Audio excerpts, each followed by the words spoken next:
Can a man who built an empire on mystery and control actually cry? Can someone who spent decades hiding behind purple curtains and enigmatic personas break down completely? Mayte Garcia never thought she'd hear it. In all the years she knew Prince, through marriage, through unimaginable tragedy, through divorce, she'd never heard him truly weep. But at 4:47 a.m. on a freezing November morning, her phone rang. And when she answered, the sound that came through the line was something she couldn't have prepared for. Deep, raw, soul-crushing sobs from a man who'd spent his entire life refusing to show weakness. She pressed record, not to hurt him, not to expose him, but because she knew this moment was the rarest thing in the world. Prince without his armor. What he said in those 8 minutes, what he finally confessed after 15 years of silence, reveals a side of the legend that the world never saw. And I have to warn you, this story doesn't just break your heart, it shatters it. In 1990, 16-year-old belly dancer Mayte Garcia caught Prince's eye at a concert in Germany. That 20-minute backstage meeting changed everything for him. For years, he mentored her through letters and phone calls, waiting until she turned 18. When she moved to Minneapolis to join his dance company, their friendship evolved into love. By 1996, they were married in a private ceremony. What made their connection different from Prince's countless other relationships was how Mayte saw past the persona. She didn't care about the superstar who'd sold millions of albums or the enigmatic figure who changed his name to a symbol. She cared about the man who stayed up until dawn in the studio, obsessing over a single guitar riff.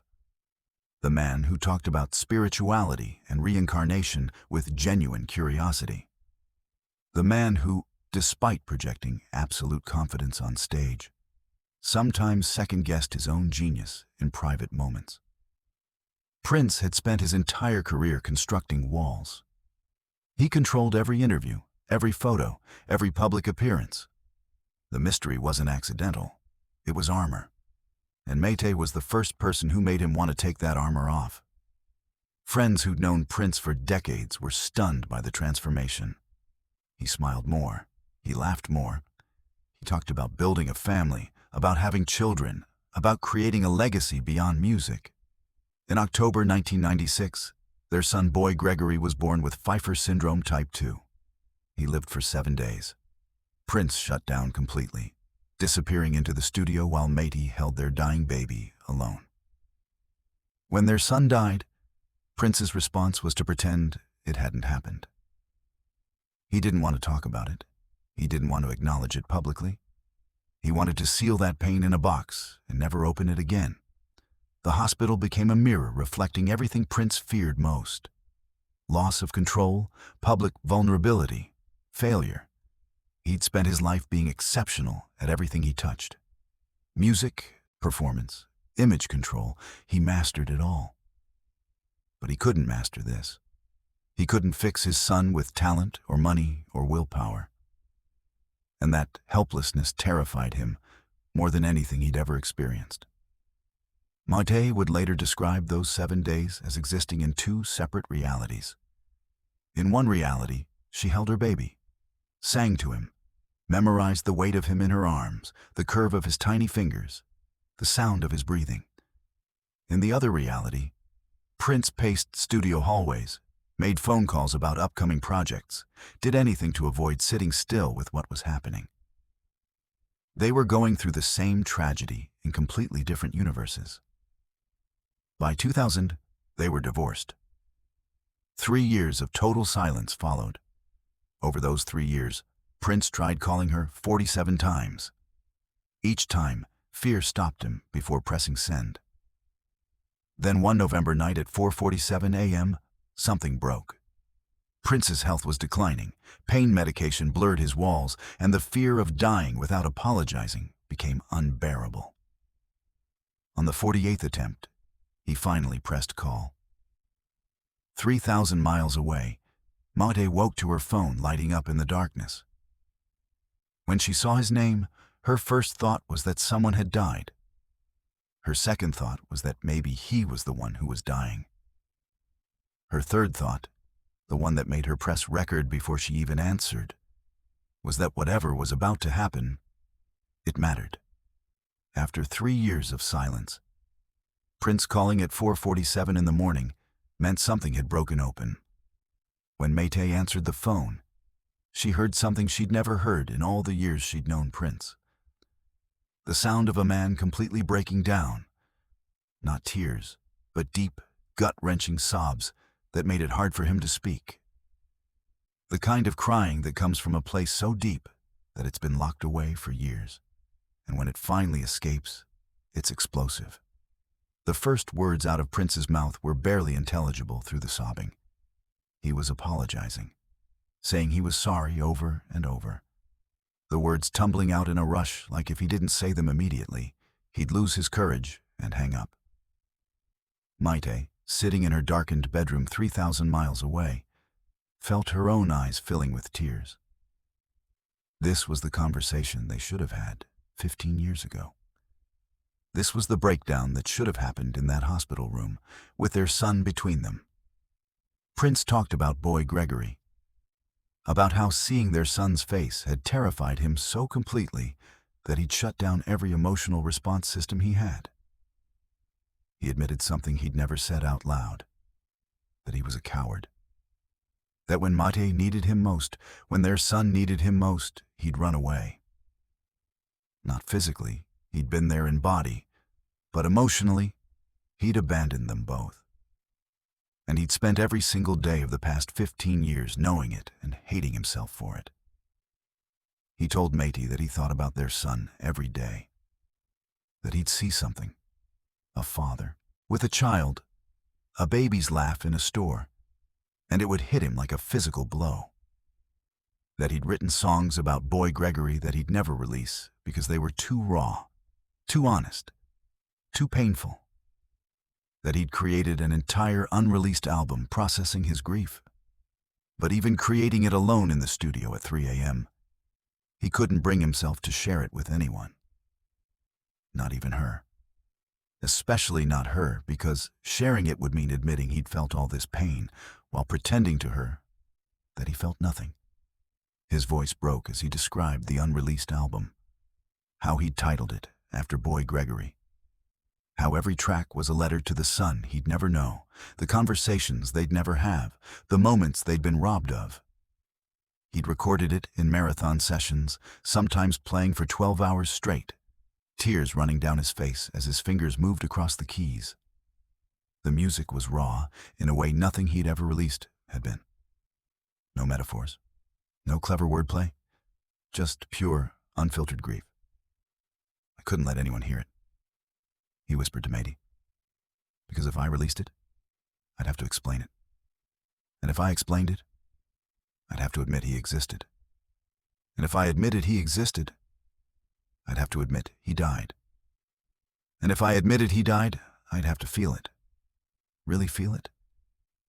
And I was so terrified that if I let myself feel it completely, I'd never stop crying. I'd never be able to perform again. I'd never be able to be Prince again. Mayte understood then what she'd always suspected, but never confirmed. Prince hadn't been protecting himself from grief. He'd been protecting Prince, the persona, the icon, from being destroyed by grief. He'd chosen the legend over the man. And in doing so, he'd lost the only person who'd ever seen him as just a man. Mayte, crying now too, told him something she'd waited 15 years to say. That she didn't blame him for grieving differently. She blamed him for not letting her in, for acting like their son had never existed, for making her feel like she was crazy for wanting to talk about their baby, for wanting to say his name, for wanting to process the loss instead of pretending it hadn't happened. She told him that his silence had been more painful than the loss itself because it made her feel like she was grieving alone. Prince's response broke something open in both of them. He admitted that he'd convinced himself if he didn't acknowledge the pain, it would hurt less. But it hadn't hurt less. It had hurt more. Every day. Every hour. every moment he'd seen Mayte suffering and chosen to look away instead of reaching for her hand. He told her that watching her pain while pretending not to see it had been the worst thing he'd ever experienced, worse than the loss itself. Because the loss was something that happened to them. But abandoning her in that loss was something he'd chosen. He asked if she still thought about their son. She said yes, every single day. He asked if she'd ever forgive him for how he'd handled everything. She said she'd been trying to for 15 years, but she didn't know if she could forgive someone who'd never acknowledged what he'd done wrong. And that's when Prince said something that Mayte says still echoes in her mind every time she thinks about that call. He told her that if he could go back and do everything differently, he would. He would hold her every night while she cried, instead of sleeping in the studio. He would say Boy Gregory's name out loud instead of acting like speaking it would cause more pain. He would honor their son's memory instead of trying to erase it. He would be the husband she deserved instead of the ghost he'd become. He would choose to feel the pain together instead of forcing both of them to feel it alone. At this point in the call, Mayte asked the question that had been building in her mind since she answered the phone. Why now? Why call her at 4:47 in the morning after 3 years of absolute silence? What had changed? What had finally given him the courage to have this conversation? Prince's answer was simple and devastating. He told her he didn't know how much time he had left, that his body was breaking down, that the medication he was taking scared him, that he'd wake up some mornings not entirely sure he'd wake up at all. And the thought of leaving this earth, without telling her the truth, without apologizing, without admitting that she'd been right about everything, had become unbearable. I've been in pain for years, Prince told her. Physical pain from performing, from pushing my body past its limits. But the emotional pain was worse. Every time I took those pills to numb the physical pain, I'd think about how I'd tried to numb the emotional pain too. And it didn't work. It never worked. The grief just got louder. The guilt just got heavier. And I realized I was running out of time to make it right. He told her about the nights he'd wake up at 3 a.m., drenched in sweat, having dreamed about Boy Gregory. In the dreams, their son was healthy, growing up, learning to play piano, and Prince would wake up and, for a beautiful moment, forget the truth.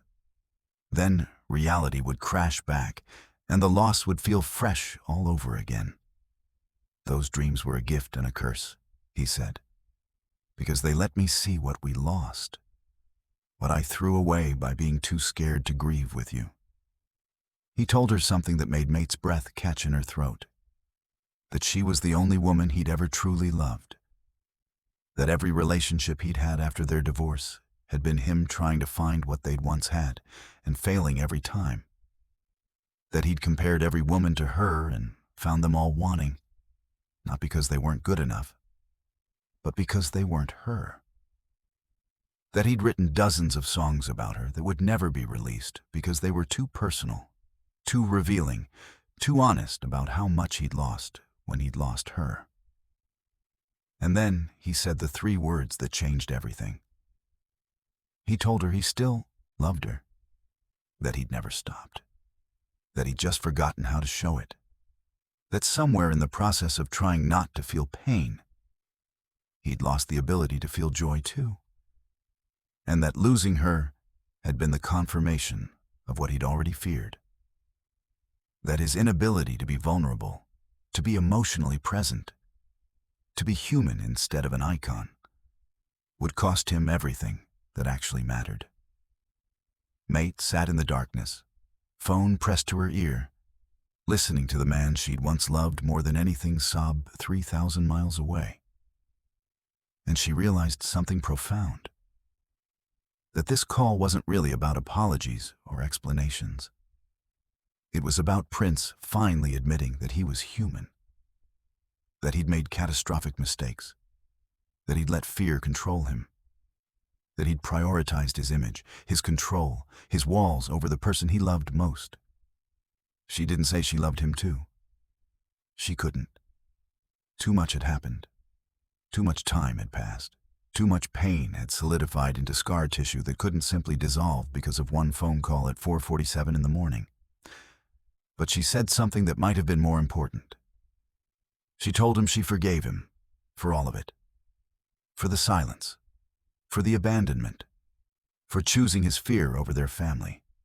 She forgave him. When the call ended at 4:55 a.m., 8 minutes and 17 seconds after it began, Mayte sat in her bed for over an hour, just staring at her phone. The recording was there. Proof that it had really happened. Proof that Prince had finally been vulnerable, finally been honest, finally been the person she'd needed him to be 15 years too late. She played it back immediately, just to make sure it had actually recorded. Hearing his voice again, even seconds after hanging up, made her cry harder. The raw emotion in his voice. The complete absence of the carefully controlled Prince persona. This was just a man, broken and scared and desperately seeking forgiveness. In that recording, there were no legendary guitar solos, no falsetto runs, no clever metaphors. Just honesty. Just humanity. 5 months later, on April 21st, 2016, Prince was found dead at Paisley Park. Fentanyl overdose. He was 57. In the days and weeks after Prince's death, as the world mourned and media outlets scrambled for any new information about his final days, Mayte wrestled with what to do about the recording. She had 8 minutes and 17 seconds of Prince at his most vulnerable. Prince without his armor. Prince being human. In a world hungry for any glimpse behind the carefully constructed mystique, that recording was worth millions. One tabloid offered her $2 million.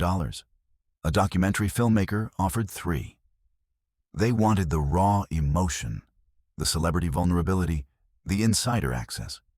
They framed it as giving fans closure or honoring his legacy. But Mayte knew the truth. They wanted to commodify his pain, turn his moment of genuine humanity into content, into clicks, into profit. But Mayte made a decision that she's never wavered from. She would keep the recording private, forever. That call had been a gift Prince gave her. His way of making peace, his attempt at redemption. It wasn't meant for the world. It was meant for her. The recording stays in a safe. Mayte listens once a year. She's never released it, and never will. Some moments are too sacred to share. This story teaches us that running from pain doesn't make it hurt less. Silence doesn't heal. That 4:47 a.m. call was Prince finally choosing vulnerability over control, 15 years too late. Mayte's decision to keep that recording private is its own kind of powerful statement. In a world where everything is commodified, where privacy is currency and vulnerability is content, she chose to protect Prince's humanity. To let him have that moment of raw honesty without turning it into entertainment. That choice honors both the love they once shared and the painful journey they took to find forgiveness. If this story has touched something in you, if it's made you think about conversations you've been avoiding, apologies you've been putting off, grief you've been refusing to acknowledge, don't wait. Don't wait until 4:47 in the morning. Don't wait until you're running out of time. Don't wait until 15 years have passed and the weight of silence has become unbearable. Say what needs to be said. Feel what needs to be felt. Honor the people you've lost by refusing to pretend they never existed. Be vulnerable enough to apologize. Be brave enough to forgive. Be human enough to admit when you've been wrong. Because if Prince and Mayte's story teaches us anything, it's that tomorrow isn't guaranteed. But the courage to be honest, to love deeply, to feel everything, that's something we can choose right now. Today, before it's too late.